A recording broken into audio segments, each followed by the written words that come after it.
Meanwhile, on the dance floor. Up next, we have our very own Midnight Diva, coming to give you one of her classic disco hits from 1976. Put Your Love on Me. Mary and David pushed their way through the crowd. Excuse me. Girl, move! Where are your clothes? Jack! Jack hides behind different people in the crowd. Jack!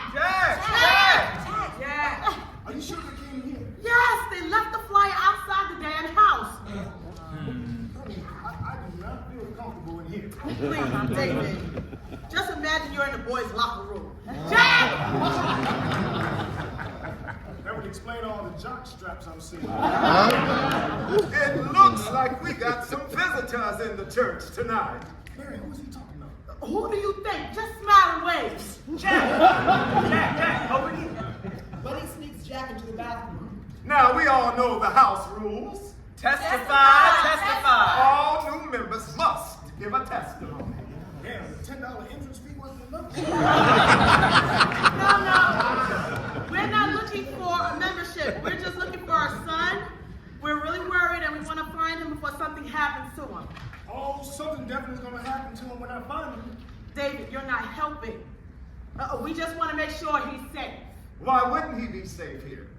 This is family. Family? David. No, I'm sorry. Half of everybody in here looks underage. And the other half looks married, coked out, or just sick. So we can do this my way, which is I can collect my son quickly and quietly, but we can call the authorities and see what charges they can muster out of this hellscape. Please excuse my husband. He has a temper. Well, please let your husband know that we are not his children. And this is not his house. I would think twice about calling those authorities, too. Some of them are our clients. See, sir, you underestimate how big we are and how small you can get when you're scared. David takes a step to Reverend. Excuse me? Oh, you feel that, don't you? It's like looking into a mirror, isn't it? Like staring at yourself. Imagine what you could have been if you gave in to those urges. David, we're not going to find him if we pick fights. What would have happened if you gave in to those dreams you had as a young buck? Those fantasies, those desires. Poor David. How much did it cost you to become the man that you are? As David pushes Reverend and raises his fist, Maggie enters. Mama doesn't condone fighting in her love shack. Midnight Diva! Hello, everyone. Maggie? Amani Evergreen, when your father finds out I about hear the this. people were looking for the Midnight Diva.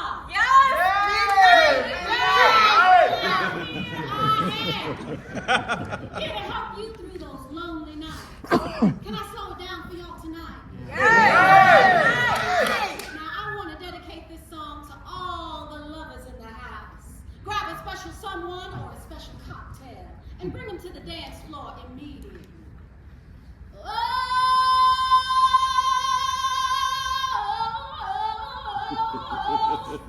Meanwhile, in the bathroom. Heartbreaks and promises, I've had more than my share. The Midnight Diva strikes again. I'm tired. Hey, you slow dance? Come. Put your hand on my shoulder. Look, what else is there to do? You can't leave. They're playing this slow-ass music, and your parents can't come in here. The door is locked. You're safe. Now come here. One hand on my shoulder, the other on my palm. Good. Now follow my lead. Step and step. Right? Don't look down. And breathe.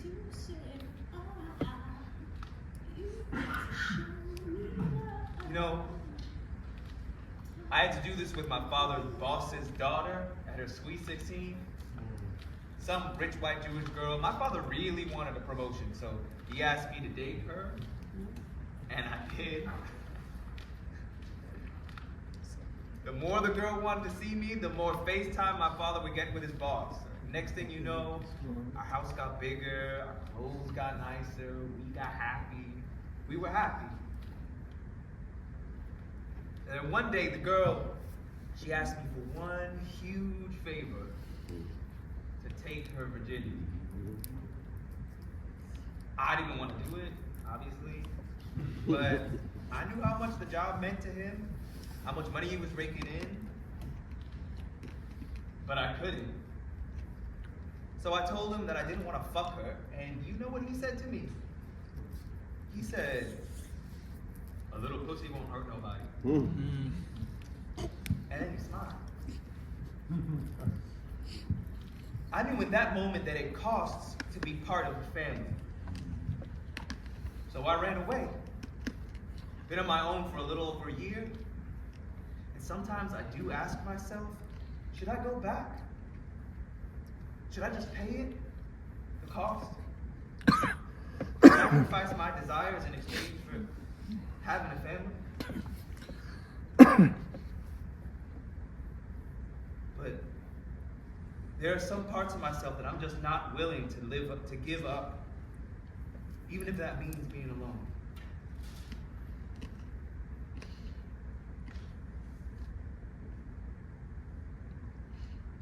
I guess right now we got each other, huh? And hey, it didn't cost us a thing, did it? Meanwhile, on the dance floor. Thank you!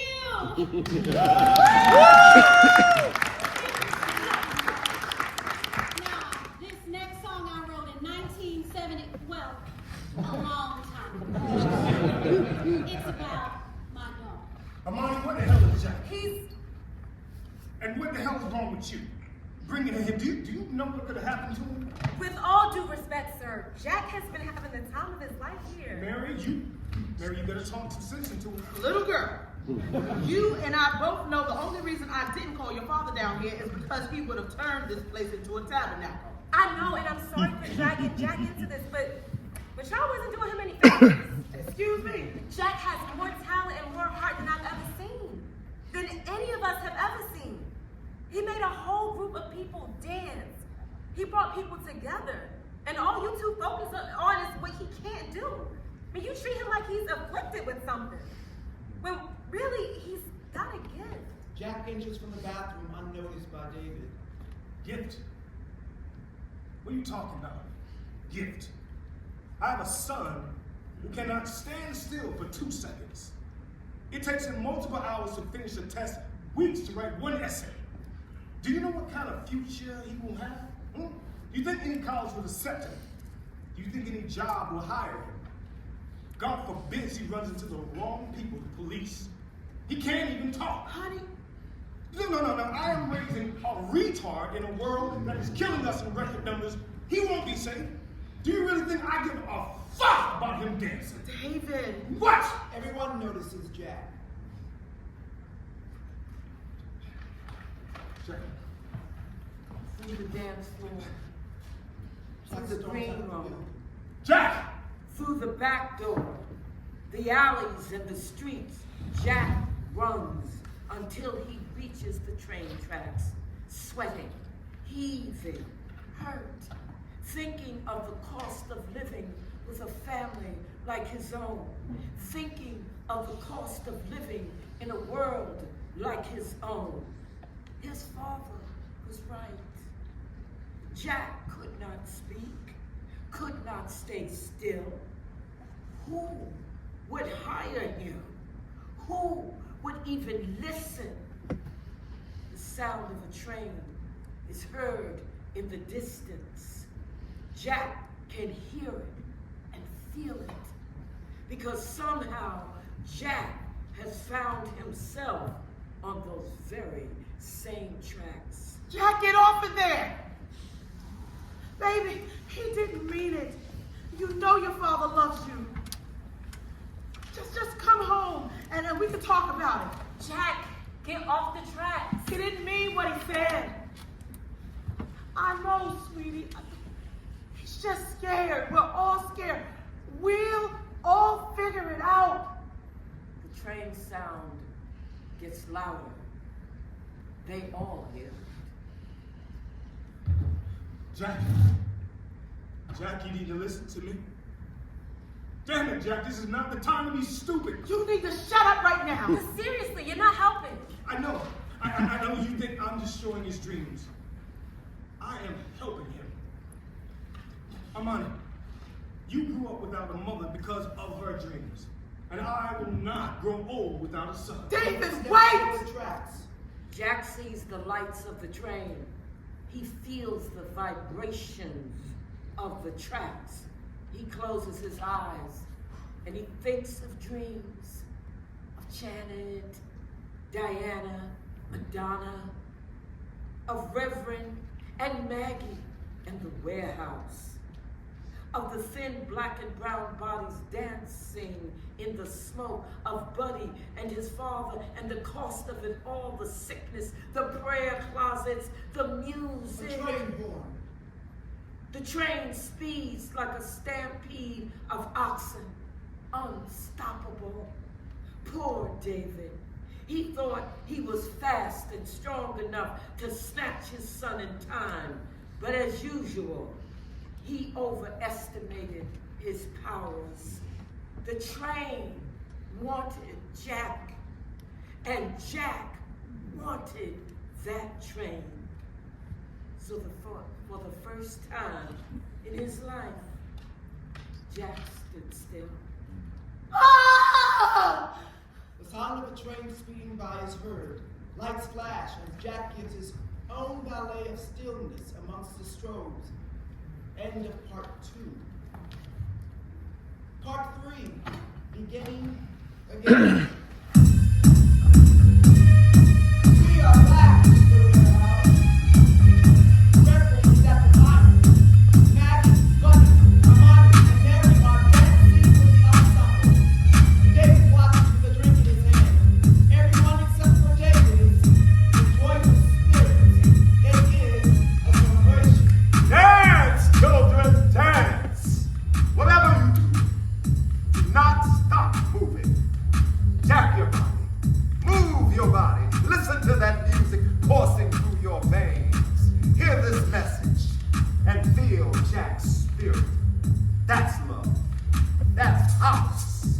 And it's all free. Well, once you pay your $10 interest, of course. Tonight, I want to tell you a story about the beginning.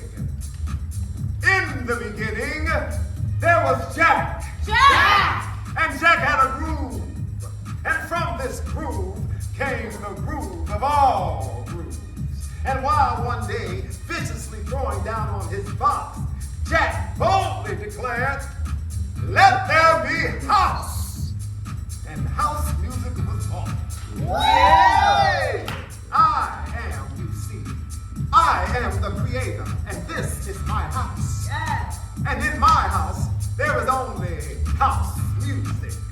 But I am not so selfish, because once you enter my house, it then becomes our house, and our house music.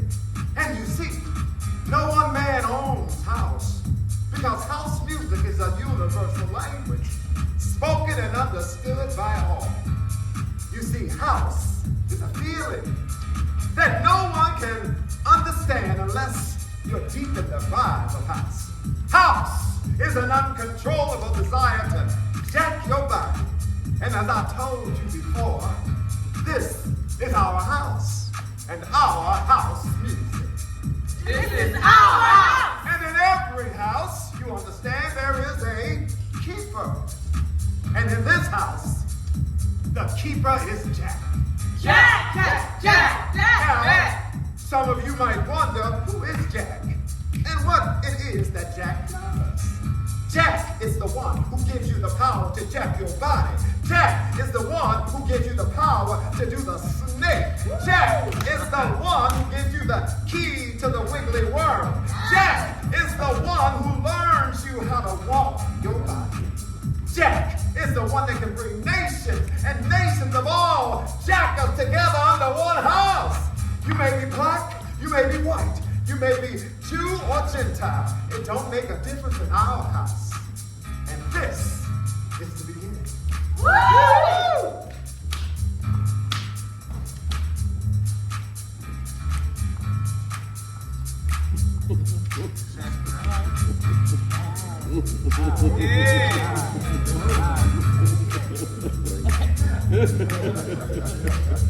Mary and David separated 1 year after Jack's death. Mary is now a regular at the warehouse. She dances alone most nights, but she's learning to fall in love with the music again. David has found a support group of fathers who lost their sons. He mentors at the Y. Sometimes he sees Jack's face in a crowded room. Once a month, he comes to the warehouse to watch Mary dance. He thinks she doesn't know. Maggie went to Amani's piano recital that summer in a sun hat and shades. Sister Lindell asked her for her autograph after the show. Buddy is teaching Amani to DJ and produce her own music. Amani wants to make dance music just like her mother. And her father approves of the dream. Yes, her father, the preacher, the dreamer, the orator, the storyteller.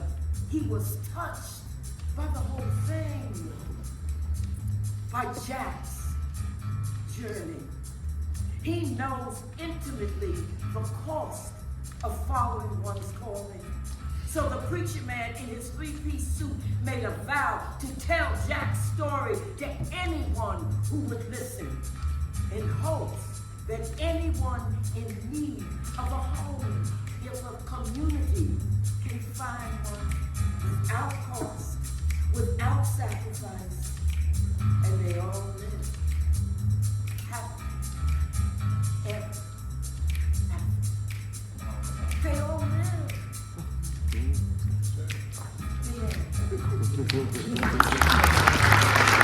Now, dance, bitches! Dance for Jack!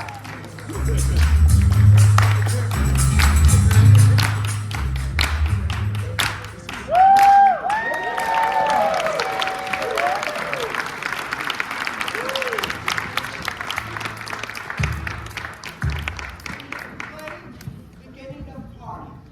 There will be a 5-minute intermission, and we're going to have a brief talk back.